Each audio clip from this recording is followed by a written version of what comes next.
This time on Graveyard Carz, Mark and Allysa complete the decals on the Roadrunner convertible, then take a field trip to check out an irreplaceable 1970 Challenger. Why restore the car now? I think it was time. It's a promise I made to her before she passed, and it's time. Dave works on the interior of the one-of-a-kind Hemi Roadrunner convertible, and Will jams out on the Tribute Superbird. But with Mark out of the office, Will decides to take off early and indulge his artistic side. Coming up on this episode of Graveyard Carz.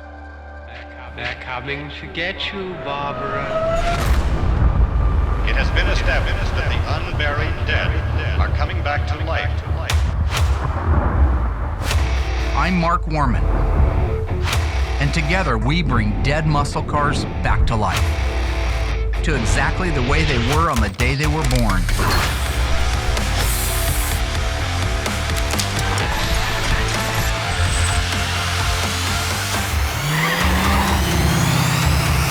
This station will remain on the air day and night.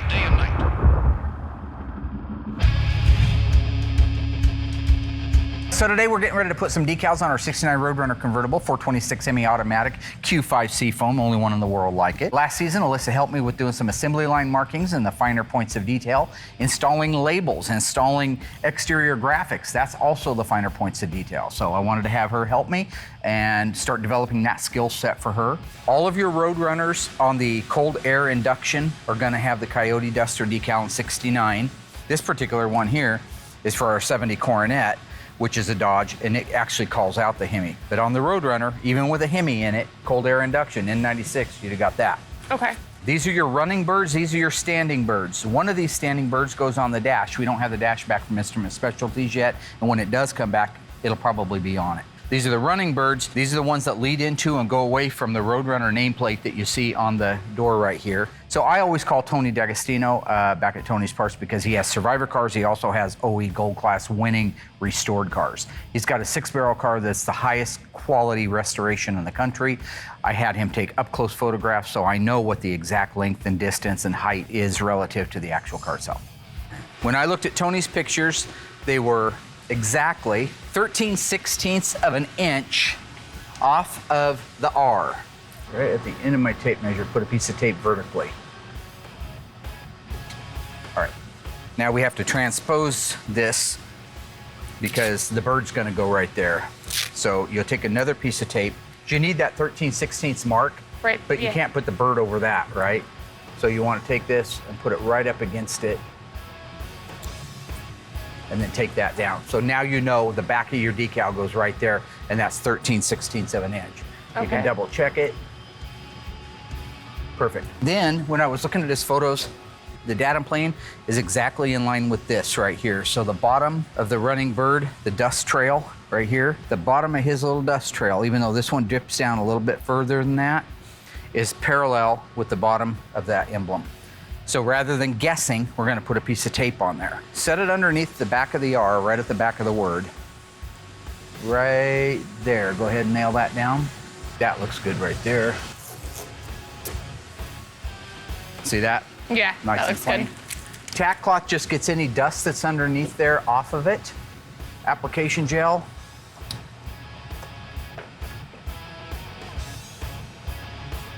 How long will these decals last?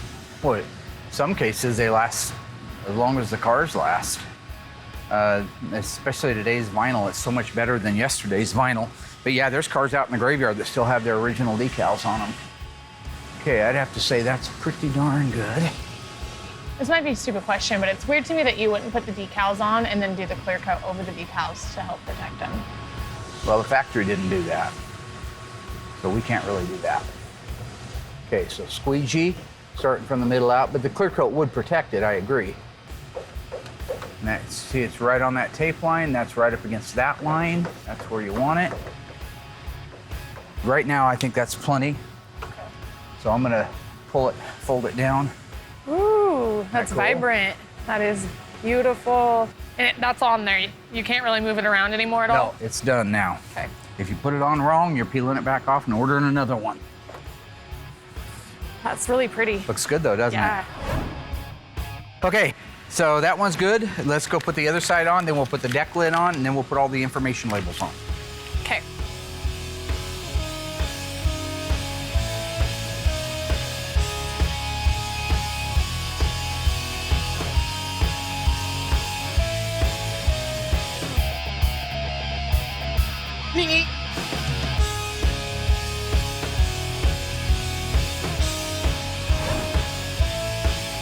Did you teach Will how to put on decals, or where did he learn how? He doesn't know how. I thought he was gonna put the decals on the back half of the Phantom. You're talking about the billboards? Call them correctly? Yeah. The billboard stripes? Yes, he is. Yes, he is. So how is that gonna work out? Yeah, I don't know. Maybe next time you should think about that before he shoots his mouth off. He always picks my work apart, Well, so good he's luck. gonna learn the hard way on that one, isn't he now? It's just like the whole back half of the car, right? Pretty much, yes.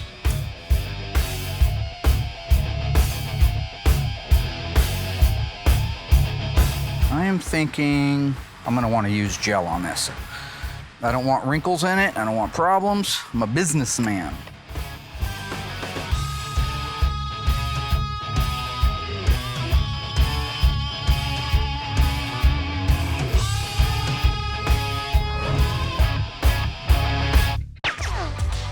I'll just go ahead and put this on real quick. So here, see this crevice, and you see this crevice, right? They're gonna be centered right in between them, and he's gonna be, the middle of his legs is gonna be the middle of that lock cylinder. That's how that critter's gonna go.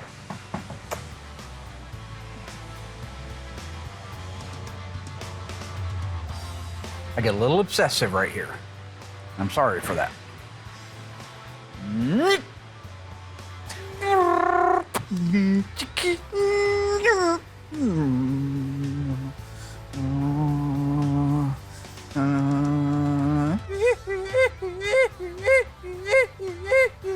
So that's money right there.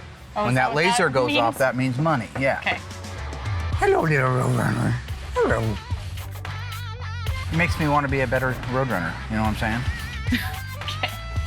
Decals, information labels are on our 1969 Roadrunner. Everything went fine. Alyssa had a great opportunity to see how easy it is to get something crooked, as well as how difficult it is to get something straight. And I mean, honestly, I do it all the time. I've done decals twice and 3 times. It's just, if you're not 100% focused, and I'm rarely 100% focused, that's all it takes.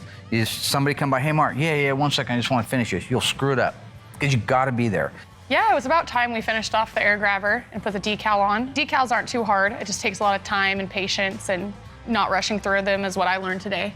On another note, I am worried about Will putting on the decals on the Phantom Cuda. I think I'm really worried about it. I think that's going to be a handful for him. It would be for anybody, You have a especially rosary? since he, doesn't have any experience. So I'm going to be interested to see how that turns out for him. Me too. Can't wait to see you and Will put the billboard. I'm not helping Will. I didn't sign up for that. I didn't open up my big mouth. I'm not going to help Will with the decals. He got himself into that mess, so he can get himself But you're out. his buddy, you're his little pal. You guys I'm have got only this his buddy little when he thing wants going me to on be where you guys are, He dressed me up. frickin' frack. What does he mean? We have a buddy He buddy does thing need- going it on. does take 2 people to He put those sent me decals out on. in a spacesuit the other day to wash a car. It takes 2 people to put a decal on correctly. You're gonna have to help him because I'm not going to. He's going to have to make some friends then, because I'm not going to help him either. No, but you got his back. I've seen some of this stuff that's going on around here, talking about me behind my no. back, stabbing me in the back, pulling what we call a Judas. First of all, it's everybody for themselves around here. So I'm on no one's team. Hey, Except for maybe Dave. Judas, I'm on Dave's team, actually. Is this your knife?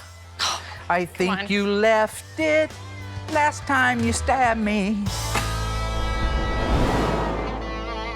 With the Hemi Roadrunner decals complete, Mark and Alyssa embark on a father-daughter field trip. So today, Alyssa and I are getting ready to drive up north here. It's about an hour. It's a little town called Scio, Oregon. Had a gentleman stop by here the other day. He's got a 70 Challenger that was his wife's. From what I can tell by the 2 pictures I saw, really a complete solid car. He's looking at having it restored. I thought it'd be a great opportunity to take Alyssa up there with me. She can see what the process is, get to meet the customer in the beginning instead of always after the car's here. So this way she can build a rapport with them at the same time as I do. I'm really excited to go and get to see the car, walk around it, learn what kind of things to look for. I've never gone with my dad and got to see the car on site at the person's house. It's always been kind of torn down in the shop. So I'm excited to go up there and be part of it from the beginning.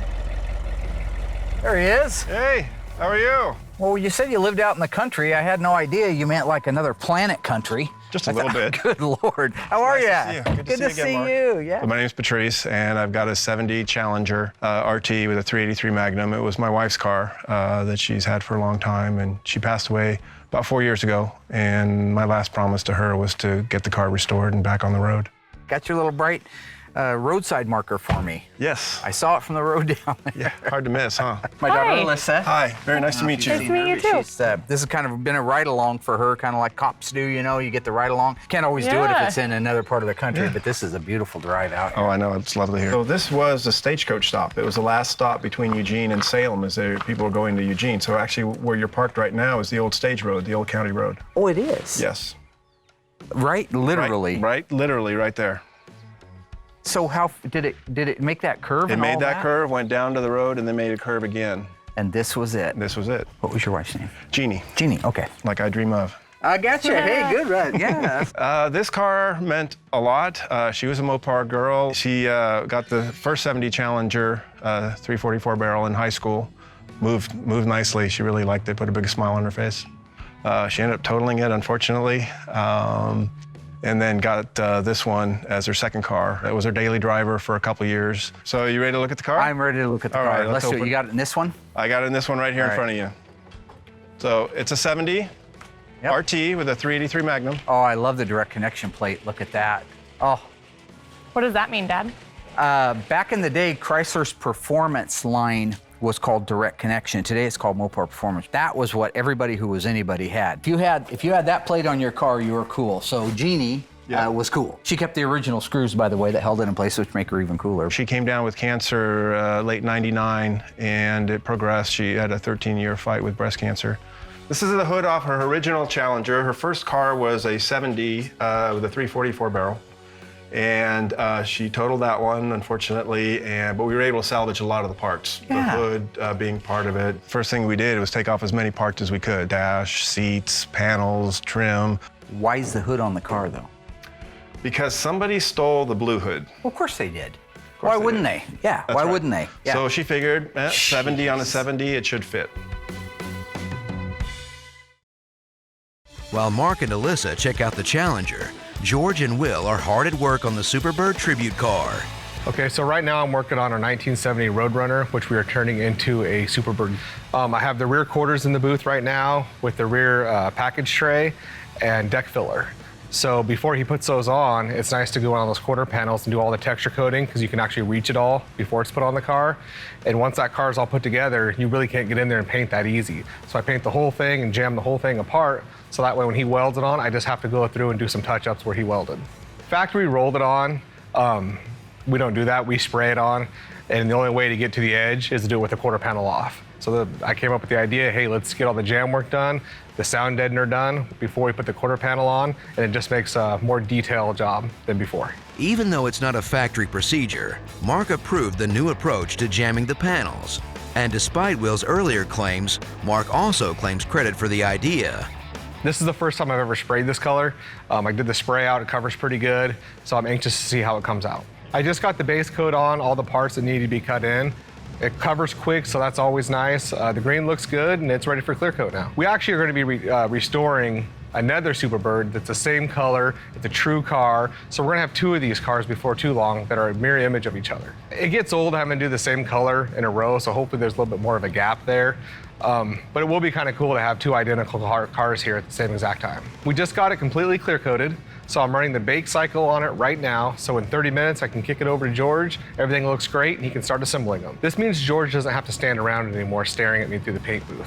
This means as soon as I pull them out of there, he's buried. He's got quarters to put on, tons of parts to do. He's ready to work now. Where I get my measurements for when it comes to doing the sound deadening is we have a bunch of cars out there in the graveyard. So I go out there, we have a true 1970 Superbird already, all original that has not been touched. So all I have to do is open the trunk. I see the tape lines where it was done before. I measure that out. I measure it on these, and I duplicate it just as if it was factory. This will complete the back end completely. The nice part is that we put it on the jig. So George has already built out the nose, so it's ready for its hood and fenders. Now we can build out the back and then start doing our mud work on it. After completing the jam work and sound deadening on the Tribute Superbird panels, Will decides it's time to reward himself for all his hard work. So I left work early today, grabbed the camera crew, and we're down here at Lifetime Tattoos. It's been a while since I've gotten a tattoo, and I wanted a particular one. Our recent hire, Josh, our new body man, his wife is a tattoo artist down here. I'm getting a Care Bear tattooed. You'll find out why. It's the grumpy Care Bear. It looks cute, fluffy. As You it guys should get be. Yeah. All right, well, I'm ready when you are. All right, let me go wash and glove up, and we will get started. Why did you decide to get the Grumpy Bear tattoo done today? You got all this darker stuff on your arm. So my wife and I were looking at my arm a couple weeks ago, and it had too much negativity on it. So we wanted to get something a little bit nicer, something that you could look at and laugh at, something kind of silly. I love it. Then my wife went through all the different Care Bears, and she said Grumpy Bear was a good fit for me, which happens to be the nickname for your husband. Which is just a very great coincidence. Which doesn't make sense because he's such a sweetheart. Most of the time. I've been thinking all the time. While Will gets more and more grumpy, work continues in the shop. If you can get your one clip behind this rod, because that's got to stay in there, and then I'll feed that one there in. And then if you could just hold it down, I'll put the cables in, and then we'll see if we can get that bulkhead in, and then shoot, it should be just slam dunk after that. Yeah. So. Yeah, the dash came in for the 69 Roadrunner Hemi convertible. The dash looks fantastic. They do such a fine job, restoring these dashes. This one's really cool in particular because it has a 3-speaker dash and it has a really cool AM 8-track radio. So that's really cool seeing one of those. I haven't seen one of those since the sunroof Challenger, so it's really unique to this car. So that's really cool. It's really neat to see. This car has power windows in it, which is really unique to this 69 Roadrunner convertible. So having that dash in can allow me to get all the windows hooked up, get the top hooked up, all the headlights, make sure everything is functioning properly. Now that the dash has passed inspection, Dave and Mike can install it in the one-of-one Hemi Roadrunner convertible. AM radio in it, which is really cool. Nice. So let me get up here. I'll let you go ahead and feed yours in. Yeah, it's just so much easier to put these heater cables in first because this particular, then I have to pull out the whole glove box if I don't. Yeah, you want a pad, Mike? Oh, you're good. Okay. Let me know if you get tired, Mike, and we can Oh, I'm good. swing it up Trust on there. my knee. Yeah, sure, it's a pretty car, isn't it? It is. I love this color. So amazing. Get so many positive comments on it, especially on Facebook. Everybody just loves it. They've never seen it. And I said, well, this is a one-of-one. You just don't see this color. And everything, the top and the deals on the hood, everything sets it off, makes it look good. Yep, the air grabber. It's a Hemi. You can't beat that. Cables went on fine. I have a little trouble with the bulkhead. Sometimes it gives you some issues because the gasket's so thick. But other than that, it went right up. We had to kind of shim it a little bit to get it to slide into the places, but yeah, it went perfect. Just getting the speedometer cable in there. Let me get it under there like that. Now this has got to go up on top of that. The whole thing's got to go this way, huh? It's right there. It's in. Cool.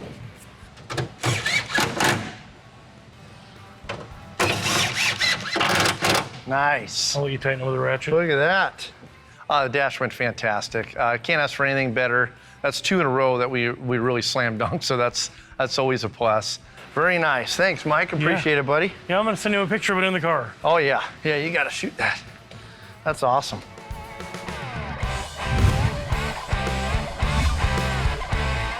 The 69's got the Roadrunner on the dash, holding the helmet, which is really cool. 1970 went on the door. 68 was on the dash, but it was black and white because they didn't have the Warner Brothers approval yet on the bird, Oh, yeah? Yeah, I'll have to double check that. I'll have to go out in the graveyard and make sure that I'm right. But I think it's 68 and 9 are on the dash, 70 went to the door, but the 68 was black and white on the dash, so.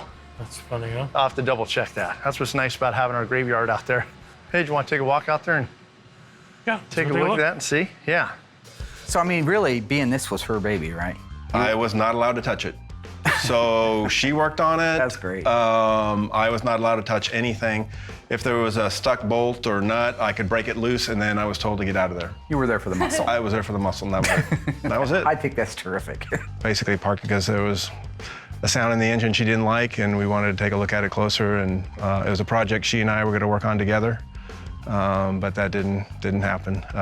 Life got in the way, you know, kids, jobs, family, and so forth. I can just tell generally when I look at a car, if all the panels are the same color and it hasn't been painted, there's a good chance most of it's original paint. Yeah. That tells me the car lived a reasonably decent life. Yeah. That's the very first thing I look for. Then I look a little closer and I say, okay, how is the bottoms of the quarters? All E bodies and B bodies wrought out on the bottom.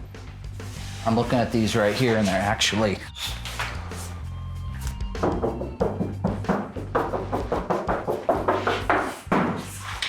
they're Solid. good. Yeah. Okay.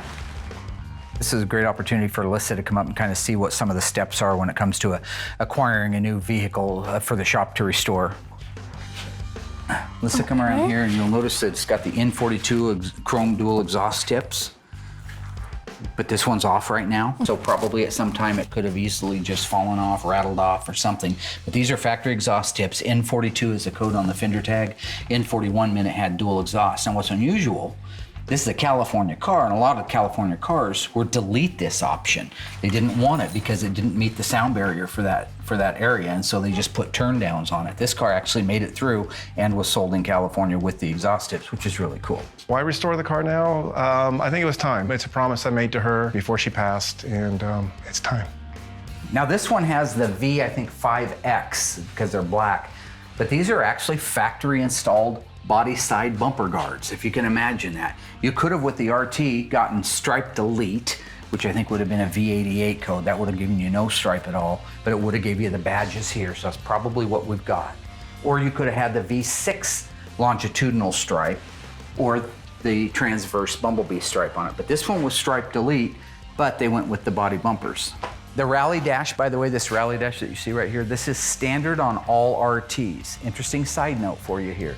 Jeannie's car that you mentioned before was a 70 Dodge Challenger 340 automatic. You could not get a 340 in a 70 Challenger RT. You could get it in just a Challenger, which is what she had, but it came with what they call the A66 Performance Package, which was an identical twin to a Challenger RT, just without the Challenger RT badges and the second digit of the VIN being an S, because S represented that it was the RT line. In that car, it would have had a standard, I believe, being not an RT, that the rally dash was optional on it. Do you happen to remember if her car, by chance, well, you've got it. I don't know. I do have the dash. We still have the original dash. I can't wait to see if it's a rally dash or not, because I believe that that was an option on the non-RT cars. They're over here in the room, little storage room back here. Oh, great. In here. Oh. Oh, wow. Look at that. Dave and Mike head out to the graveyard to evaluate Dave's memory. I always kind of second guess myself when I start talking about stuff. Yeah, if I'm not mistaken, it was a 68 is in black and white on the dash, just like the 69. And then the 70 moved to the door. So here's our 68. And we know this one's right because it doesn't get any more original than this car. Very original. I remember This car is just amazing. This is the car we go to every time we want to. Oh God, this thing's awesome. I'd love to have this car. Original 68 4-speed Roadrunner. Let's take a look there. Yep, there it is, right on the dash. And it's black and white and it looks like a duck. Because they didn't have they didn't have the okay from Warner Brothers to use the image, so they had to like make up a fake looking Roadrunner. Right on. There you go. All right, so yeah, that's cool. So there's our 60. It looks like a duck. That's pretty funny. It's funny looking, huh? Yeah, and then the 69 we know is on the dash. Yep, here's our 1970. Yeah, so this one right here should be on the door. Yeah, and that one should be on, yep, see it's not on the dash and there it is on the door. And then this one's. Yep, and it's actually the bird. You got the bird, yep. So that's cool. Geez, look like this car just burned to the ground, boy, and the door just shuts perfect. That's gonna be a cool one, plum crazy purple. 70 Roadrunners to be just like the one that we had in season 1. So that's cool. Oh yeah. So I was right, so I was kind of glad I was right. You kind of second guess yourself when you start thinking about things because we work on so many different cars, but it's always nice to go out there and get that verified, information. So it's really cool. Yeah, well, good deal. Well, now we know. You can't be going out to the graveyard and getting all the information you need. And having 70 cars there. Oh man, I don't know what I'd do without these things out here half the time. We'd be digging Mark all the time. Yeah, the books are great, but by the time you spend in the books, you could walk out here in 2 minutes and find be done with it. Yeah. Yeah, the dash went in really well, and after the dash now, all we got to do is put in the sound deadener carpet, door panels, front and rear, of course, and the seats. So, I mean, it's pretty a basic interior, no real special items going in this one, so it should go pretty fast. With the dash installed, Dave can continue with the Hemi Roadrunner's interior. Meanwhile, Will grins and bears it for his new tattoo. Everything's going good. I really can't see exactly, but I trust her that it looks right. I have no reason not to. Are we having any issues? It's supposed to be pink, right? Well, duh. Everything's going as planned? Yeah, I think it's doing good. Got a little longer. Still got some blue and some other shading to do, but... She did say, I don't know what it meant, this was the best tattoo she's ever done. I know she's done a lot, so I don't know what that means exactly for the other people, but this seems to be going perfectly well. I think it's going really good. I think it's adding a lot of color and a little more character. Heh. Nicely done. With Will's grumpy transformation nearly complete, Mark and Allysa are on their way to discovering the remains of a wrecked 1970 Challenger. They're over here in the room, little storage room back here. Oh, great. Get on here. Oh. Oh, wow. Look at that. And that's the dash that we were able to pull out. Rally dash. Wow. That's awesome. Holy cow. That's crazy. And the pile of tires she kept because when she got the car restored, she wanted to burn them.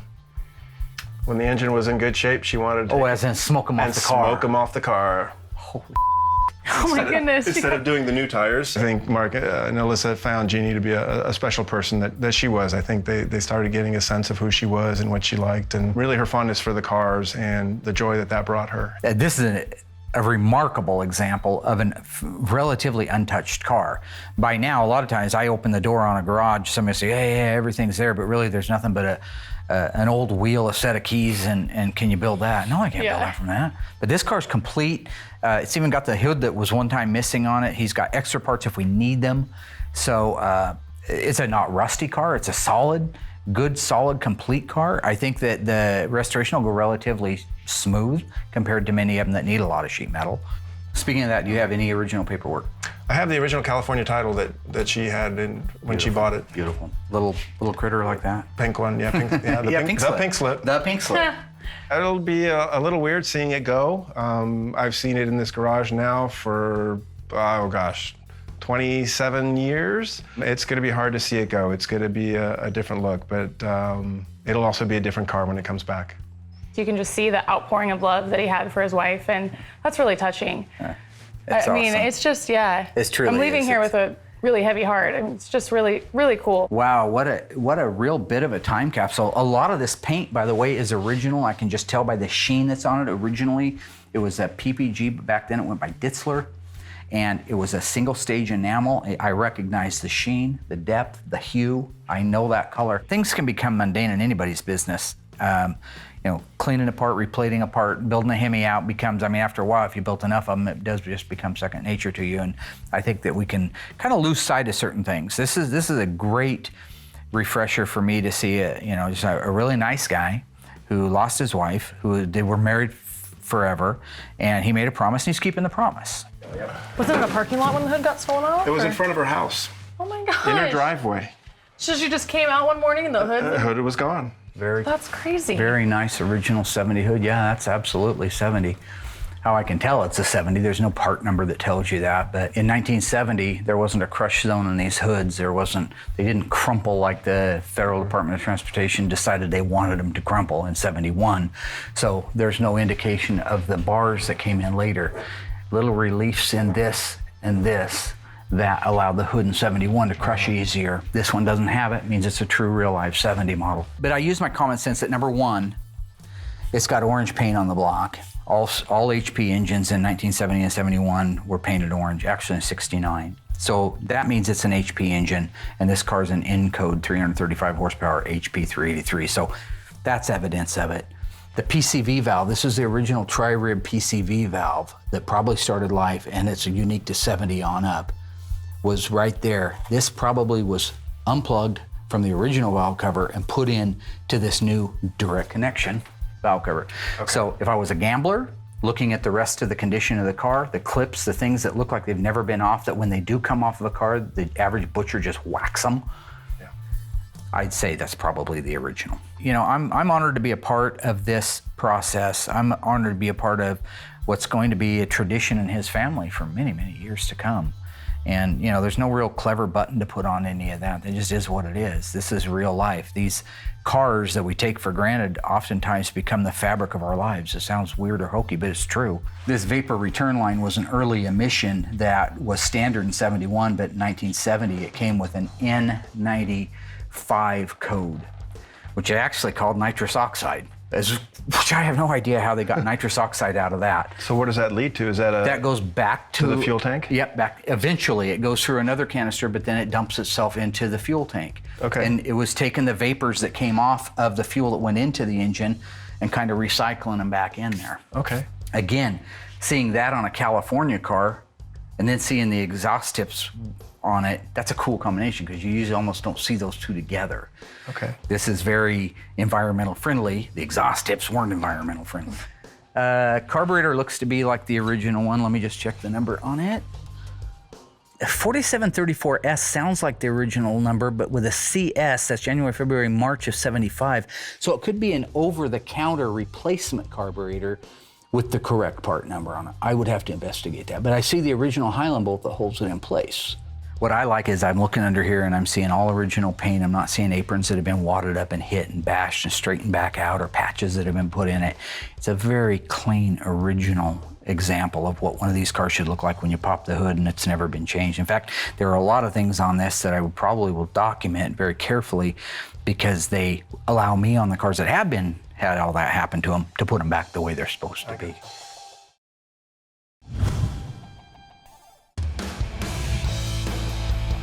Larry's here to put the top on the 69 Roadrunner Hemi convertible, this beautiful one-on-one car. We've been kind of just sitting around waiting on some parts. You know, got to a point where you're kind of at a standstill. And it happens in the restoration business. You get to a point and you might have 5 or 6 extra parts. You can't put them on until you get another one. But in this case, we're just kind of waiting on the top.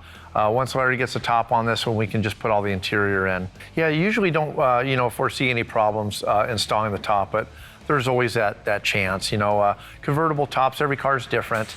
They all basically go on the same way.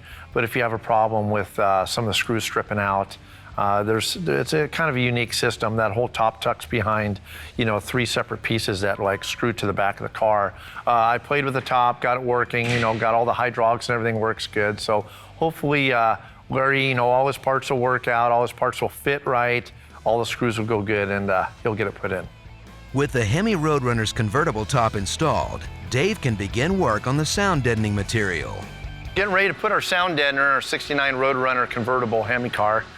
I kind of want to explain a little bit of difference about the new style sound deadener and the old style. This car in particular, the owner wants to go all OE on it. So he wants everything original equipment. And so he said he didn't want the new style sound deadener in it. He wanted to go with the OE style. So we called up and we got our kit of the OE style sound deadener, and you can kind of see it's basically like a roofing material, and it comes pre-cut.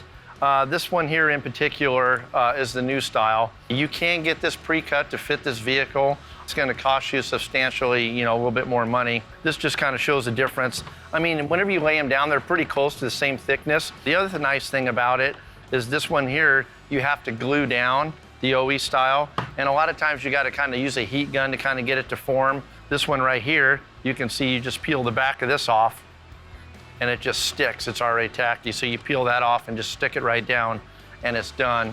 And this style here, you'll have to mold and actually glue down to the floor.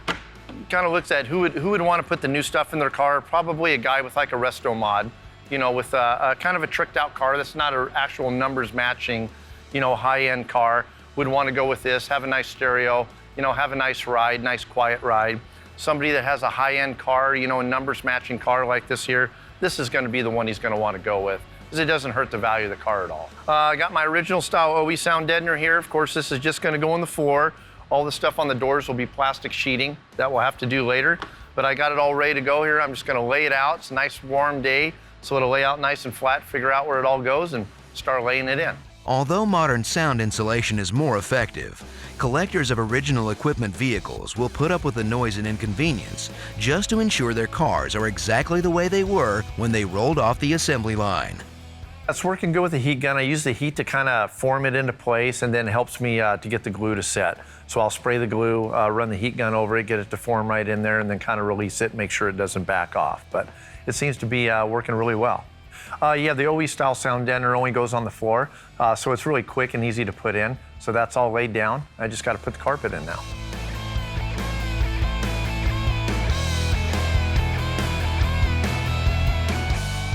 Now that all the carpet's in, all we got to do now is just knock out the interior. Just rear door panels, rear seat, front door panels, front seats. That's basically about it. We don't have to deal with that console. So it's going to be really quick and easy on this one. While Dave continues the interior installation, Mark and Allysa wrap up their road trip to check out Jeannie's 1970 Challenger RT. We are going to bring the car back to life, make her proud, looking down on us, make him very proud. I'm just really excited about this. It's a great opportunity, and to have it so close and nearby is pretty amazing. I've been very lucky throughout my whole life. I've been very fortunate, very blessed in so many ways, and this is just another one of those blessings. You learn from everything. Learn from the car, learn from him, learn from his stories. Learn from everybody that you can learn from, because good people have a lot to teach. Bad people don't always, but good people have a lot to teach. And so, you know, I think this is awesome that she could come up with me today. And we razz each other, but at the end of the day, we're father and son. You know, I think this is just a great father and daughter experience that is outside of Graveyard Cars, but is in reality the core of why I do what I do. I'm passionate about these cars. I see that now. And you see why I'm passionate? I do. It's exciting when you can be here from the beginning and come to the person's house and meet them and see the car in their garage. It means so much more than picking up, you know, halfway through the story. Yep. I mean, So when you hear them on the phone and you hear their voice tremble when they're telling the story, this is why. Yeah. This is Americana. This is what we do. This is why we do what we do. So it's awesome. This is a good trip. Well, thank you very much for letting us be part of this story, and thank you. I'm glad we were able to put a deal together. I'm very excited. I'm very glad you were able to come out and see this. It's just going to be a wonderful tribute to Jeannie and to her passion for the car and your promise to her. And so, like I say, there's a lot more than just iron here. So this is, you know, I get emotional too, and I appreciate where you're at, man. Yeah, it's a special car. You're a good man. Great. Thank you very much for coming out. I appreciate it. All right. With a deal in place to restore a very special 1970 Challenger, Mark and Allysa head home. Oh, hey, what's up? Hey, let me see your tattoo. How'd it do? You mean how'd she do? Well, yeah, but I want to see how it's doing. Oh, nice. Yeah, she did pretty good. Yeah, you need to clean it. Looks a little dirty. Okay, well, she would beat you for that. Well, in a good way or bad way? Well, good way for me, bad way for you. Oh, bad way for you? Yeah, she did a good job. Nice, I like that. Yeah, the blue popped really nice. Yeah, she did good. Nice. So every time you see this little grumpy bear on your arm, are you gonna think of Josh? Well, thanks for bringing that up, but I never really thought of it that way, but yeah, I guess I probably should have thought that out. While Will contemplates the permanent reminder of Josh on his arm, we'll contemplate what happened this week. Allysa helped Mark apply decals to the Hemi Roadrunner convertible and learn some of the unique methods behind automotive finishing. So that's money right there. Meanwhile, Will painted the jams on the Superbird tribute car, then took off early for the tattoo shop to get some paint of his own. I wanted to get something a little bit nicer, something that you could look at and laugh at. The Roadrunner got its convertible top installed, and Dave completed the installation of the sound deadener carpet and dash. The 69's got the Roadrunner on the dash, holding the helmet, which is really cool. Allysa and Mark made a very special trip to Scio to check out a Challenger RT that holds a lot of meaning for the Pastoral family that own it. The Challenger belonged to Jeannie, who passed away 4 years ago from breast cancer. Her husband, Patrice, promised that one day her favorite car would be restored. So now, weeks later, with the restoration scheduled, Mark heads back to pick up the car and to meet their daughters. You know, it took us a little while to get back up here. What we tried to do was align when his daughters, Patrice's daughters, could be here for the pickup of the car, and I'm really glad that we did. The life story of that car is, for me, it's been in the garage completely. Watch the rust kind of grow on it, get a bucket of water, dip paper towel, and then clean it off. A few years ago, Dad put it up on jacks. So it's like, that's its life. We've never heard even the seen car the keys. start. Yeah, Until never seen today. the keys. Yeah. Okay. Close that, close the trunk. Close the trunk. Please close. Getting here with the can. Black Widows. Okay. Yeah. You guys are beginning to be You can help me push? Am I pushing? Okay, go ahead and push. All right. There's a cat. No. I feel dirty. It's like we're kicking it out. This is great. Please don't roll away. Okay. Oh, that's so weird. That is weird. Wow. How about I've never that? seen it outside. That's beautiful. Not bad. How perfect was that? That was the brake pedal even. Nice. Really? Yeah, it had just enough to, It still had a little scratch. a little something left in it, yeah. I think that this, coming out to a person's home, taking a car out of a garage that has been parked longer than his daughters have been on the earth, and that's the truth, is very humbling. And it reminds me of what the passion was when I first started doing this. It was to be able to bring the cars back to life, but it wasn't for my own reasons and it wasn't for the money. Mom was prepared. There are napkins in here. Yes. Oh, yeah. Aw, She always had napkins in her purse. Okay. Wow. This is that's nice. cool. But it's for the ability to be able to help people fulfill a dream, to relive great memories of a time, and maybe even give them something that they can create new memories with. It's the least you could do. Oh my gosh, this is so, wow. Wow. Right? I think that's terrific. You look good in it She too. does. I think we'll be able to relate a lot more to our mom, if we can drive it or at least ride in it, because, part of what makes a person is their experience. And, we've got to do horses with her, we've got to go boating, we got to play volleyball with her, but we never got to ride in the car with her. And Yeah. I think that'll mean a lot to us. And I remember my mom wanted to go buy another Challenger because she wanted one so badly. And we went on a test drive and we sat in the back seat behind her. The way she was so happy. She called it the throaty engine. So she's like, you hear girls, that's throaty. And she'd roll down the windows and just like listen to it. So being in the position that she was in driving, I think would mean so much more. I'm thinking there's been a lot of time since the initial thought of working on the car and this day finally happening. It's something she and I wanted to do together and then couldn't. So it's nice to see it rolling literally onto the truck to get a new life. All right, there she There goes. goes old red, and there goes your baby. Yep. Now Well, it's that's weird. kind I think that's the last time we'll see it like that. It is the last time you'll see it like that. But look, I can't thank you enough for trusting me. That's a big thing. I take that stuff seriously. I know what it means to you. I appreciate that.